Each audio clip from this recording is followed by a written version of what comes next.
خطیب بھی ہیں اور ہمارے وفاق کے مدیر بھی ہیں، ایک جلد وہ پڑھاتے ہیں اور ایک جلد میں پڑھاتا ہوں، لیکن یہ ہمارے ساتھیوں کی میں سمجھتا ہوں میری بہت ہی سعادت ہے، بہت ہی خوش بختی ہے، میں اللہ کا اس پہ شکر ادا نہیں کر سکتا کہ ساتھی سارے میرا احترام کرتے ہیں، اسی سند میں میرا نام لیتے ہیں اور مولانا یونس بٹ صاحب حافظ اللہ کا نام نہیں لیتے، اس لیے کہ میں عمر میں ان سارے ساتھیوں جتنے بھی ہمارے اساتذہ ہیں سب اساتذہ سے بھی بڑا ہوں، اور جو ہمارے شہر کے اہل علم ہیں وہ بھی اللہ کے فضل سے میں جتنا بھی اللہ کا حمد تعریف بیان کروں، یہ ہمارے صاحب درس ہیں مولانا حافظ مسعود عالم ہیں، حافظ شریف ہیں، ہمارے مولانا مفتی عبدالحنان ہیں، یا ہمارے دوسرے رفقا ہیں، جتنے بھی سارے میرا احترام کرتے ہیں، حتیٰ کہ ہماری انتظامیہ، ہمارے شیخ صاحب، ہمارے رئیس اور ان کے سارے ساتھی احترام کرتے ہیں، اس لیے میرا نام ہی لیتے ہیں اور کسی کا نام نہیں لیتے ہیں، حق سب کا ہی۔ میں یہ حقیقت سمجھتا ہوں کہ حافظ صاحب کی یہ بہت بڑا پن ہے کہ وہ اس بات کا اعتراف کرتے ہیں، اور بلا شبہ یہ انہی کا مقام ہے، اللہ رب العزت نے انہیں یہ شرف اور اعزاز بخشا ہے۔ انشاءاللہ عشاء کی نماز کے بعد کوئی اس موضوع پر میں کچھ گفتگو کروں گا، لیکن چونکہ یہ وقت درس کے لیے مختص ہے اس لیے اس وقت صرف درس ہوگا۔ میں جناب علی اکبر سے گزارش کروں گا کہ وہ عبارت پڑھیں اور درس کا آغاز ہو انشاءاللہ۔ اعوذ باللہ من الشیطان الرجیم، بسم اللہ الرحمن الرحیم، اللہم صل علی محمد وعلى آل محمد كما صليت على إبراهيم وعلى آل إبراهيم إنك حميد مجيد، اللهم بارك على محمد وعلى آل محمد كما باركت على إبراهيم وعلى آل إبراهيم إنك حميد مجيد۔ سمعنا شيخنا عبد العزيز بن أحمد الله العلوي قال حدثنا أبو عبد الله محمد أعظم بن فضل الدين الجودلوي قال حدثنا عبد المنان بن شرف الدين الوزيربادي قال حدثنا سيد المحدث نذير حسين الدهلوي قال حدثنا الشام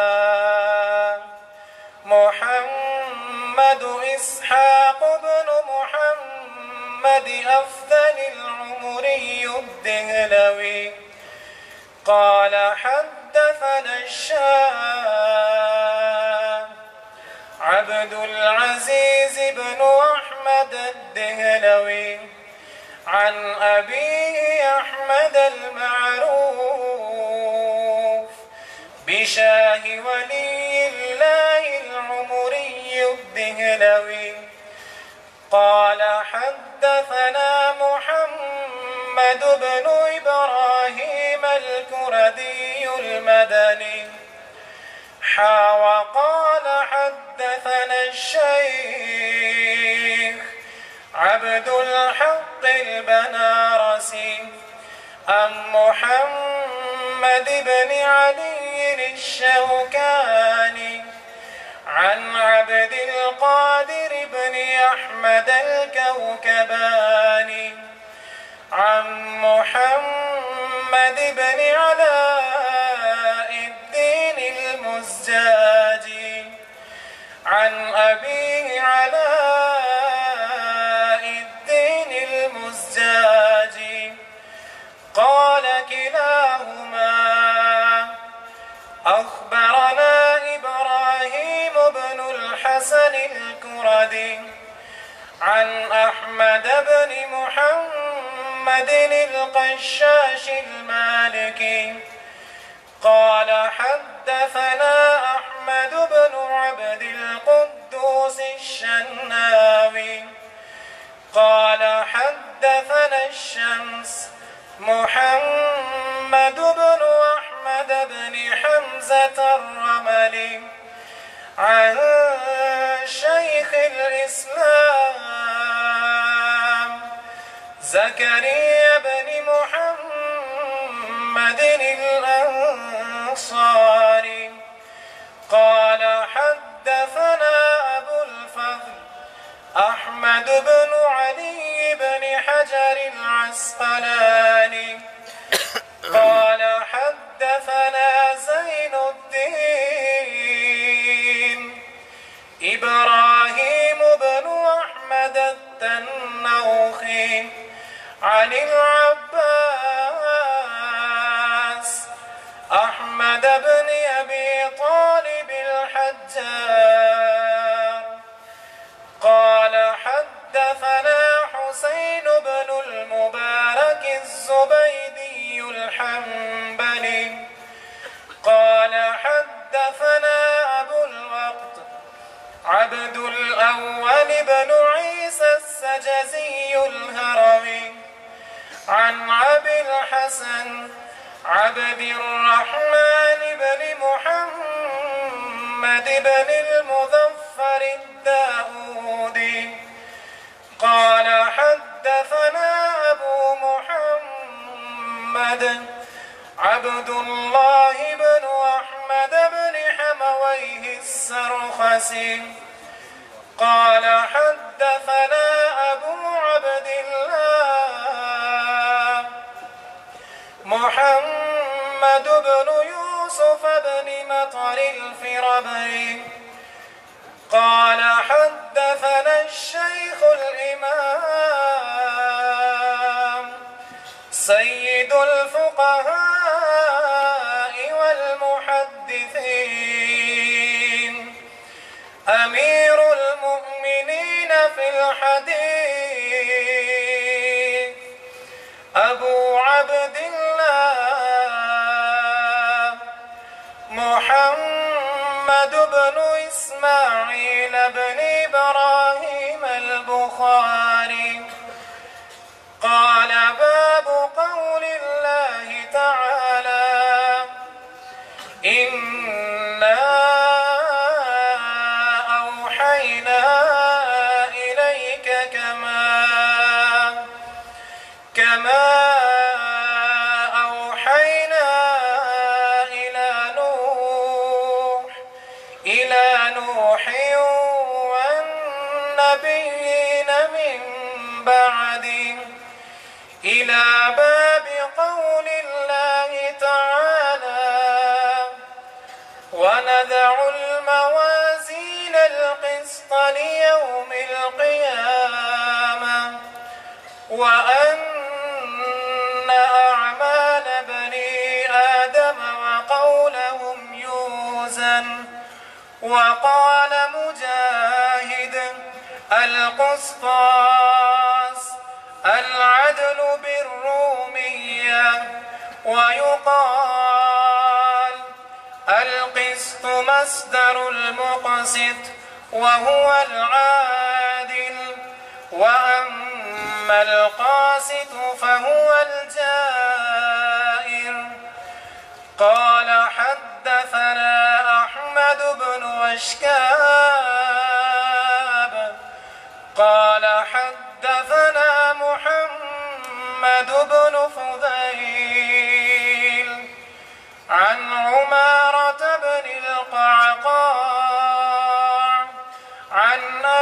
زرعة عن أبي هريرة رضي الله تعالى عنه قال قال النبي صلى الله عليه وسلم كلمتان حبيبتان إلى الرحمن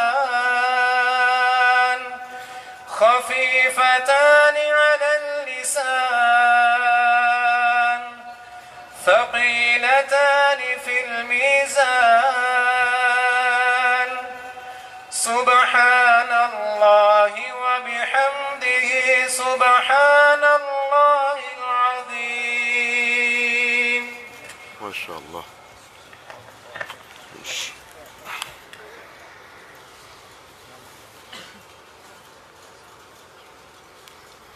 السلام عليكم ورحمة الله وبركاته. إن الحمد لله رب العالمين حمدا كثيرا طيبا مباركا فيه. الحمد لله نحمده ونستعينه ونستغفره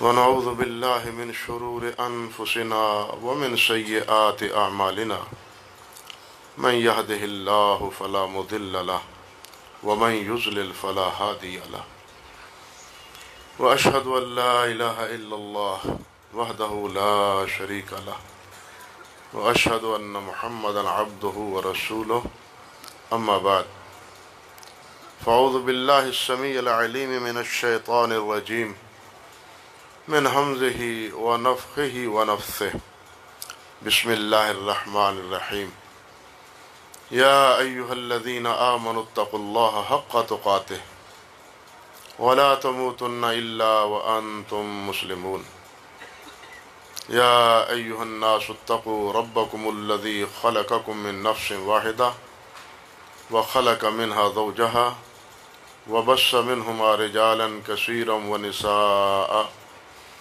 واتقوا الله الذي تساءلون به والأرحام إن الله كان عليكم رقيبا يا أيها الذين آمنوا اتقوا الله وقولوا قولا سديدا يصلح لكم أعمالكم ويغفر لكم ذنوبكم ومن يطع الله ورسوله فقد فاز فوزا عظيما اللهم صل على محمد وعلى آل محمد كما صليت على إبراهيم وعلى آل إبراهيم إنك حميد مجيد اللهم بارك على محمد وعلى آل محمد كما باركت على إبراهيم وعلى آل إبراهيم إنك حميد مجيد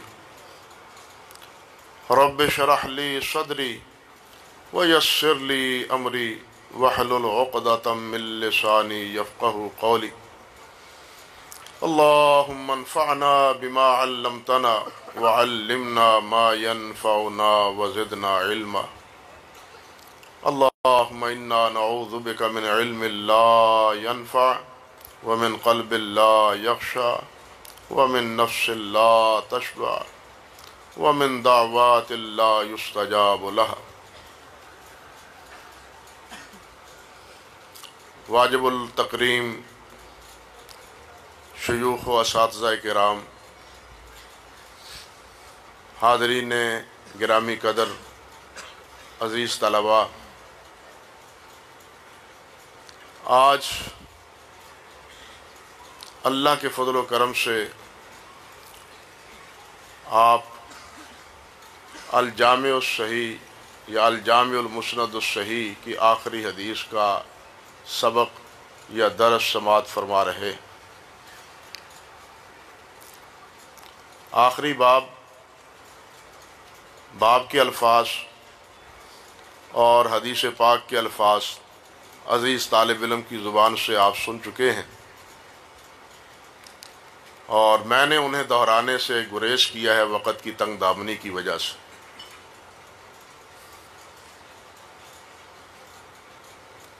یہ کتاب جس کا آج درس آپ سن رہے ہیں، اور اللہ کے فضل و کرم سے ہر سال یہ درس اسی طرح منعقد ہوتا ہے، تمام علماء اسلام کا اس بات پر اتفاق ہے کہ قرآن مجید کے بعد دین کی سب سے بڑی کتاب اور سب سے صحیح کتاب وہ یہی ہے جس کا آج درس آپ سن رہے ہیں۔ یہی وہ کتاب ہے جس کو یہ شرف حاصل ہے کہ اس کے مصنف نے خود اس کتاب میں اہتمام کیا ہے پہلی بار صحیح احادیث کے لانے کا۔ امام بخاری رحمۃ اللہ علیہ سے پہلے احادیث کے بہت سے ذخیرے تھے، ان کا نام لینے کی ضرورت نہیں ہے، طلباء جانتے ہیں، علماء کرام اس سے واقف ہیں، لیکن ان تمام ذخیرہ ہائے کتب میں صحیح حدیث کا نہ اہتمام تھا، اور نہ ہی ان کے کسی لکھنے والے نے، مرتب کرنے والے نے اس بات کا اظہار کیا کہ میں نے اس حدیث کتاب میں صحیح حدیث کو جمع کیا ہے۔ سب سے پہلے یہ دعویٰ، اور وہ بھی ان الفاظ سے کہ ما ادخلت فی الا ما صح، کہ اس کتاب میں نے وہی روایت داخل کی ہے، درج کی ہے جو صحیح۔ یہ سب سے پہلے خود مصنف نے کہا ہے، اور جو نام رکھا ہے وہ بھی الجامع الصحیح یا علی الاختلاف الجامع المسند الصحیح، یعنی نام میں بھی صحیح کو شامل کیا ہے۔ اس سے پہلے کسی مصنف نے کتاب کے نام میں صحت کا اہتمام اور صحت کے لفظ کو شامل نہیں کیا۔ امام بخاری رحمۃ اللہ علیہ کے بعد پھر یہ ریت چل نکلی، امام مسلم نے بھی صحیح پر کتاب لکھی ہے، ابن خزیمہ نے بھی، ابن حبان نے بھی، ابن سکن نے بھی، ابن جارود نے بھی، یہ مختلف ائمہ کرام نے صحیح احادیث کا پھر اہتمام کیا اور اپنی اپنی کتابوں کا نام صحیح رکھا، لیکن صحیح بخاری سے پہلے کسی کتاب کا نام صحت کے ساتھ متصف نہیں۔ امام بخاری رحمۃ اللہ علیہ نے ہی نہیں بلکہ علماء نے اس دور کے جو اکابر اور جہاوزہ محدثین رحمہم اللہ تھے، انہوں نے اس کتاب کو دیکھا ہے، پڑھا ہے، ایک ایک حدیث کو جانچا ہے، ایک ایک سند کا جائزہ لیا ہے، ایک ایک جملے کا تقابل کیا ہے دوسری احادیث سے۔ وہ بھی اس نتیجے پہ پہنچے ہیں کہ اس کتاب کی جتنی احادیث ہیں وہ صحیح ہیں، اس سے بڑھ کے کوئی اچھی کتاب نہیں۔ امام نسائی رحمۃ اللہ علیہ، جن کی کتاب، جن کی سنن آپ حضرات پڑھتے ہیں، یہ وہ کتاب ہے صحت کے اعتبار سے صحیح بخاری اور مسلم کے بعد سنن نسائی کا درجہ ہے، بلکہ بہت سے علماء نے سنن نسائی کو صحت کے لفظ سے تعبیر کیا ہے، صحیح السنن کہا ہے۔ یہ گو تغلیباً ہے، لیکن پھر بھی مقصد یہ ہے کہ اس کتاب کی اہمیت کو تسلیم کیا ہے۔ لیکن خود مصنف امام نسائی کیا فرماتے ہیں؟ وہ فرماتے ہیں ما فی هذه الکتب اجود من کتاب محمد بن اسماعیل البخاری، کہ یہ جتنی کتابیں ہیں ان کتابوں میں سب سے اجود اور سب سے اچھی کتاب وہ امام محمد بن اسماعیل بخاری کی کتاب ہے۔ امام نسائی کے بعد آپ دیکھیں امام دارقطنی رحمۃ اللہ علیہ، اب کہنے کو تو انہوں نے الزامات و تتبع لکھا ہے، لیکن الزامات اور تتبع لکھنے کے باوجود وہ کیا فرماتے ہیں؟ ما فی هذه الکتب خیر و افضل من کتاب محمد بن اسماعیل، کہ جتنی کتابیں ہیں ان میں سے محمد بن اسماعیل کی کتاب سے بہتر اور افضل کوئی کتاب نہیں۔ یہی بات امام ابو احمد الحاکم نے کہی، اور علماء کے ہاں یہ بات متفق علیہ ہے کہ اصح الکتب بعد کتاب اللہ البخاری، کہ کتاب اللہ کے بعد سب سے صحیح کتاب وہ صحیح بخاری۔ ایک چھوٹا سا جملہ آپ مشکات سے لے کے، بلکہ بلوغ المرام سے لے کے مشکات اور بعد کی حدیث کی کتب میں پڑھتے ہیں، علماء کرام محدثین کہتے ہیں حدیث نقل کرنے کے بعد متفق علیہ. اب اس جملے کا کیا معنی ہے متفق علیہ؟ حافظ ابن الصلاح رحمۃ اللہ علیہ نے فرمایا کہ اس کے یہ معنی تو نہیں ہے کہ ساری امت کا اتفاق ہے، بلکہ اس سے اتفاق مراد ہے صحیح بخاری اور صحیح مسلم کا، امام مسلم اور امام بخاری کا اتفاق. لیکن چونکہ اس کتاب کو امت کی تلقی حاصل ہے، پوری امت کے علماء نے اور محدثین نے، اہل علم نے اس کتاب کی عظمت کو تسلیم کیا ہے، اس اعتبار سے گویا پوری امت کا اتفاق ہے اس کی صحت پر. گویا متفق علیہ سے مراد اصطلاحی طور پر اگرچہ بخاری اور مسلم مراد ہے، لیکن حقیقتاً اس سے مراد پوری امت کا اتفاق ہے. اور امام بخاری رحمۃ اللہ علیہ نے اس کتاب کو مرتب کیا ہے جس شان سے، جس اہتمام سے، جس اخلاص سے اور جس للہیت سے جمع کیا ہے.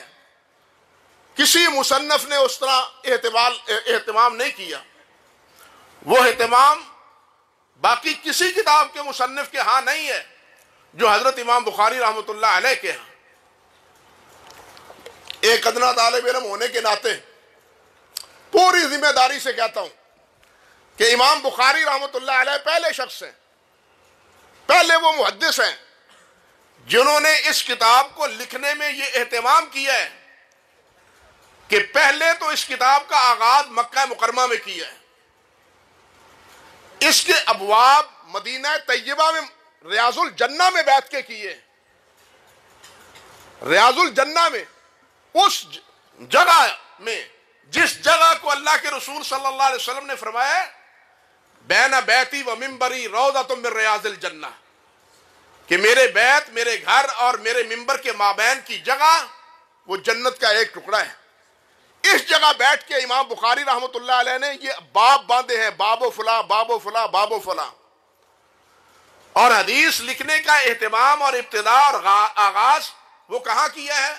بیت اللہ میں، مسجد حرم میں، حرم پاک میں، مکہ مکرمہ میں کیا ہے. یہ کیوں کیا ہے اس میں پھر ایک راز ہے، چھوڑتا ہوں، ساری باتیں کہنے کی گنجائش نہیں ہے. اور پھر جس وقت ایک حدیث لکھتے تھے، امام صاحب فرماتے ہیں ایک حدیث لکھنے کے لیے میں پہلے غسل کرتا تھا، غسل کرنے کے بعد 2 رکعتیں پڑھتا تھا، 2 رکعتیں پڑھنے کے بعد استخارہ کرتا تھا، گویا اللہ ذوالجلال سے مشورہ کرتا تھا. میں اپنی تحقیق، میرے علم کی روشنی میں، میری تحقیق اور میرے مراجعت میں وہ حدیث صحیح ہوتی تھی، لیکن اس کے باوجود میں اللہ سبحانہ و تعالیٰ سے مشورہ کرتا تھا، دعا استخارہ کرتا تھا کہ یا اللہ یہ حدیث صحیح ہے تیرے علم میں بھی، تو پھر مجھے اس کتاب میں درج کرنے کی توفیق عطا فرما دے. فرماتے ہیں جب میرا اطمینان قلب حاصل ہوتا تو پھر میں اس حدیث کو اس کتاب کی زینت بناتا. یہ اہتمام ہے امام بخاری رحمۃ اللہ علیہ کا. حدیث کی کتابیں ہوں یا فقہ کی کتابیں ہوں، ہزاروں کتابیں لکھنے والوں نے لکھی ہیں، علوم دینیہ پر بے شمار کتابیں، لیکن تاریخ گواہ ہے کہ یہ اخلاص اور یہ للہیت اور یہ اہتمام صرف حصے میں آیا ہے تو امام بخاری رحمۃ اللہ علیہ کے حصے میں آیا ہے. یہی وجہ ہے، اسی اخلاص کے نتیجے میں سب حضرات کہتے ہیں کہ جو عمل جتنے اخلاص سے کیا جائے اتنی ہی اس میں برکت ہوتی ہے. سب سے زیادہ اخلاص کا مظاہرہ اس طرح امام بخاری نے کیا ہے، تو پھر اس کو پذیرائی کتنی ملی. امام بخاری رحمۃ اللہ علیہ کے شاگرد امام وراق وہ کہتے ہیں کہ امام بخاری سے اس کتاب کو سننے والے وہ 90,000 ہیں. 90,000 شاگردوں نے امام بخاری رحمۃ اللہ علیہ سے اس کتاب کا سماع کیا ہے. اور اس وقت سے لے کے آج تک اللہ کے فضل و کرم سے یہ کتاب قرآن مجید کی طرح پڑھی پڑھائی جاتی رہی ہے اور قیامت تک پڑھی پڑھائی جاتی رہے گی انشاءاللہ العزیز. اور پھر جس طرح حفاظ نے قرآن مجید کے پڑھنے کا اہتمام کیا ہے۔ تاریخ میں ہم دیکھتے ہیں یہی اہتمام صحیح بخاری کے ساتھ ہوا ہے۔ اللہ اکبر کبیرہ۔ آپ حیران ہوں گے، امام ابن عطیہ اندلسی رحمۃ اللہ علیہ نے صحیح بخاری کو 700 مرتبہ پڑھا ہے۔ ہم تو صحیح بخاری ایک بار پڑھ لیتے ہیں نا، سرد لینے کے بعد دوبارہ بخاری کو ہاتھ نہیں لگاتے۔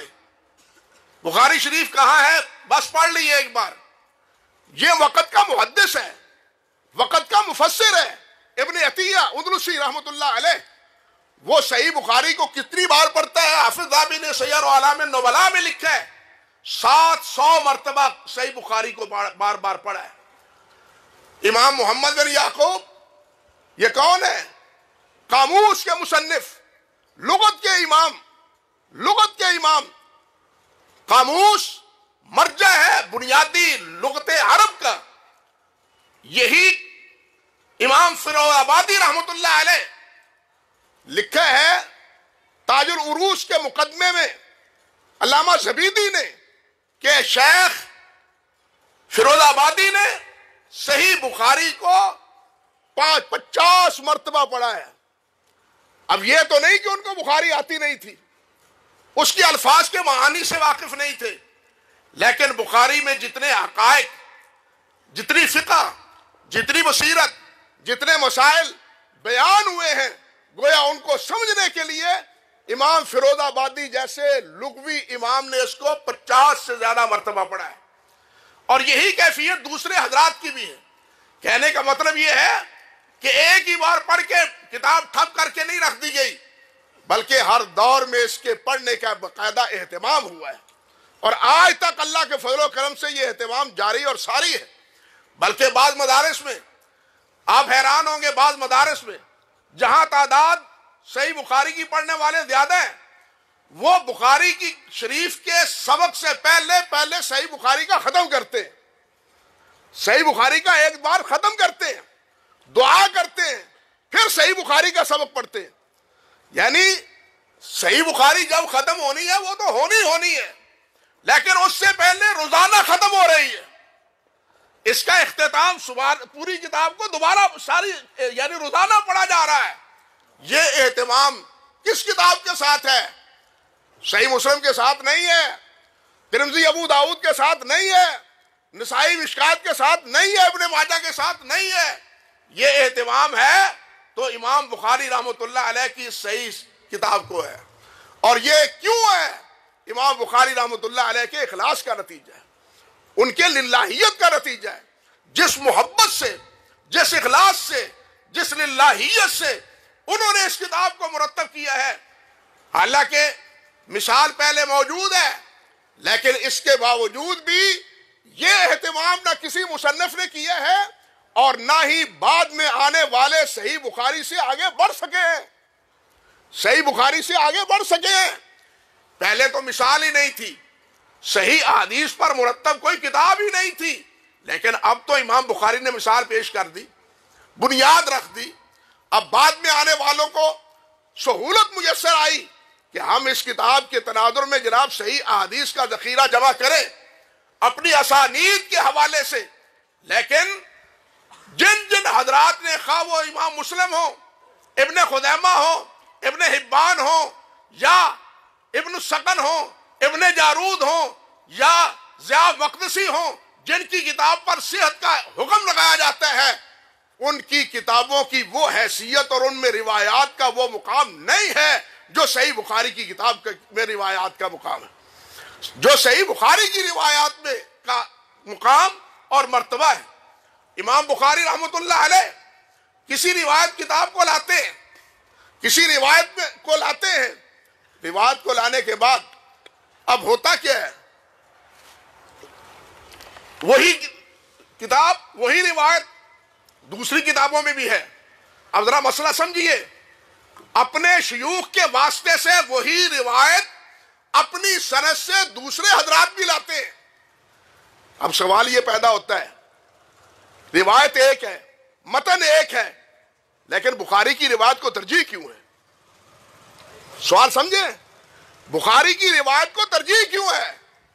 متن ایک ہے، لفظ ایک ہے، صحابی ایک ہے، لیکن بخاری کی روایت کو ترجیح کیوں ہے؟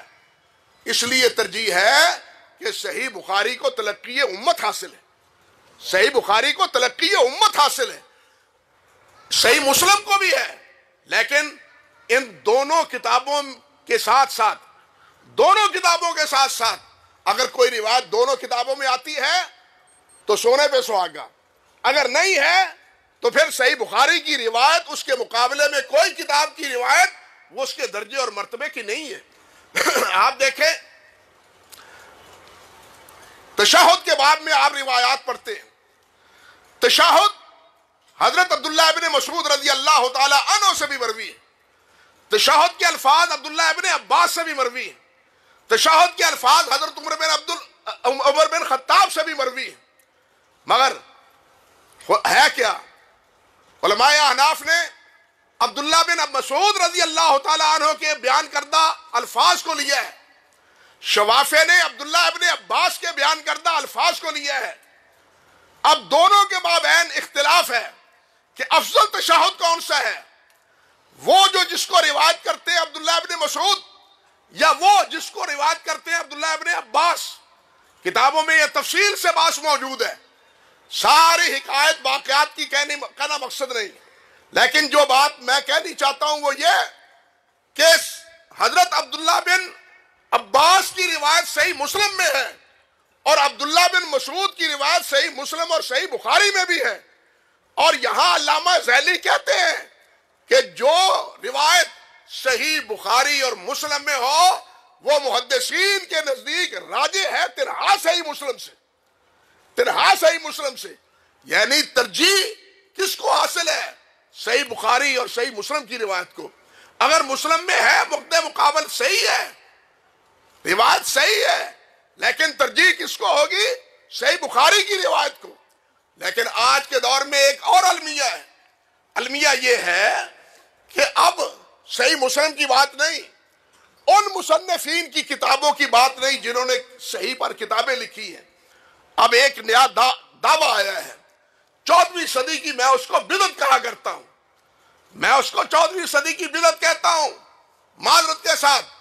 وہ اس لیے ہمارے شیخ صاحب کے استاد ہیں، شیخ حضرت علوی صاحب کے، علوی صاحب آرام تو نہیں فرما رہے ہیں، علوی صاحب کے جناب شیخ ہیں، نام نہیں لینا مناسب سمجھتا، ابن ماجہ کے حوالے سے انہوں نے لکھا ہے ما تمسو الیہ الحاجہ، یہی کتاب اب عرب میں بھی چھپ چکی ہے شیخ ابو غدہ وغیرہ کے حواشی سے۔ اب اس کتاب میں کیا کہا گیا ہے؟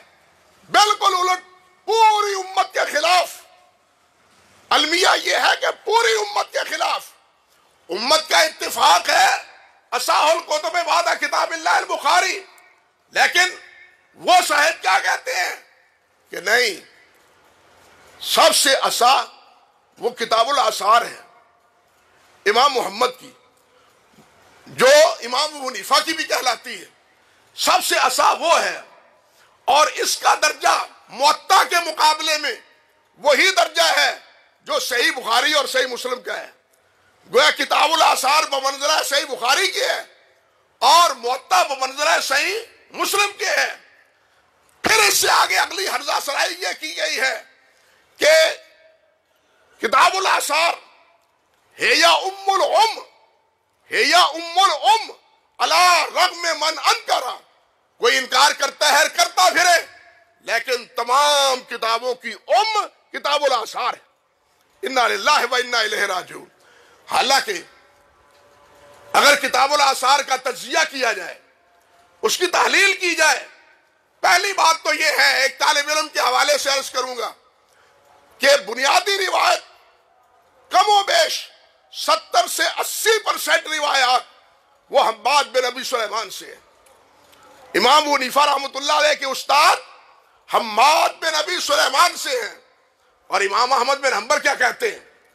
امام احمد فرماتے ہیں کہ آخری دور میں حماد کا حافظہ مختلط ہو گیا تھا، اور حماد سے اگر روایت لیں سفیان ثوری، اگر روایت لیں حشام دستوائی، اگر روایت لیں شعبہ، یہ تین حضرات حماد سے روایت کریں تو روایت صحیح ہے. اگر ان تین کے علاوہ کوئی اور روایت حماد بن ابی سلیمان سے کرتا ہے تو وہ روایت صحیح نہیں ہے. یہ کون کہتا ہے؟ امام محمد بن حنبل فرماتے ہیں.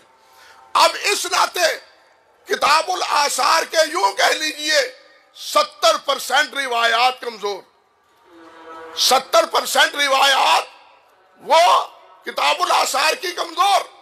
اب اس کے بعد دیکھیے باقی جو روایت راوی ہیں ان کی پوزیشن کیا ہے.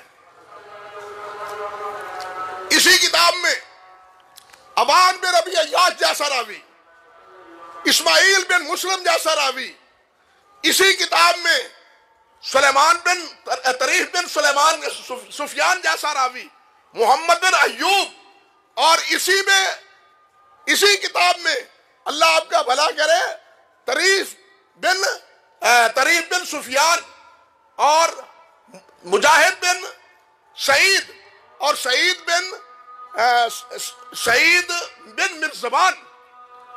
بن مرزبان جن راویوں کا میں نے نام لیا ہے یہ وہ راوی ہیں جو بالاتفاق محدثین کے نزدیک متروک اور کذاب ہے، جو متروک اور کذاب ہیں. باقی راوی جو مجہول ہیں، جو مبہم ہیں، ان کی تفصیل تو چھوڑیے، یعنی متروک اور کذاب راویوں سے بھی یہ روایت کتاب ہٹی پڑی ہے، لیکن اس کے باوجود کیا کہا جا رہا ہے کہ یہ ام الام ہے. اور پھر روایات ایسی ہیں متون کے اعتبار سے کہ وہ متون بھی ساقط الاعتبار ہیں، متون بھی صحیح نہیں ہے. اذان سن لیجیے، بات پھر مکمل کرتا ہوں. اللہ اکبر، اللہ اکبر، اللہ اکبر.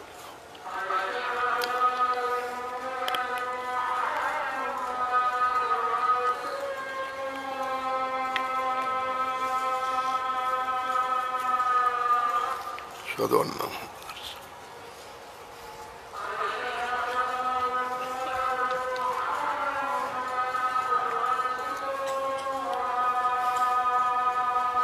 اشہد ان محمد رسول اللہ.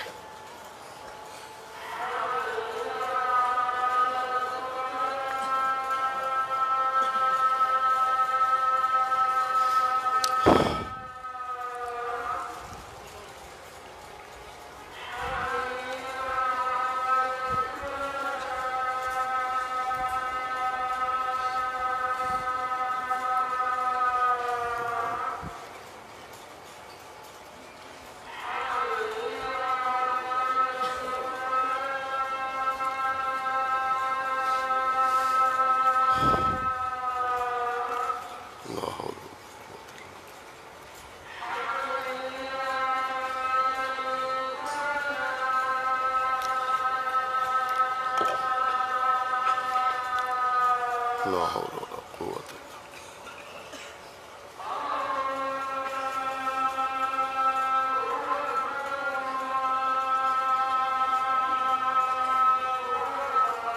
الا بالله.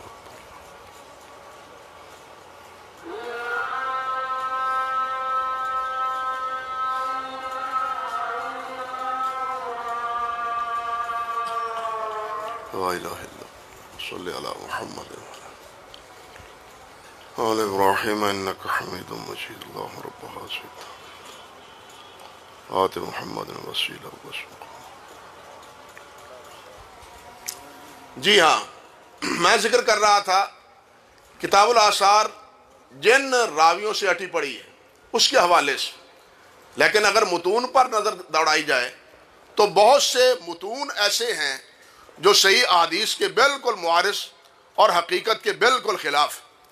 میں صرف ایک مثال پر آپ بات آگے کروں گا، زیادہ مثالیں دینے کی گنجائش نہیں ہے.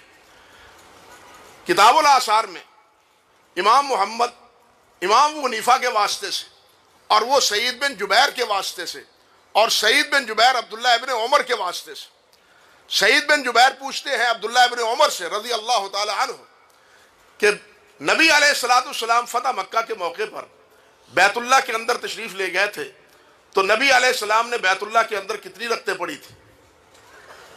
عبداللہ ابن عمر سے بیان کر کیا جاتا ہے کتاب الآثار میں کہ بیت اللہ کے اندر نبی علیہ السلام نے 4 رکعتیں پڑھی تھی.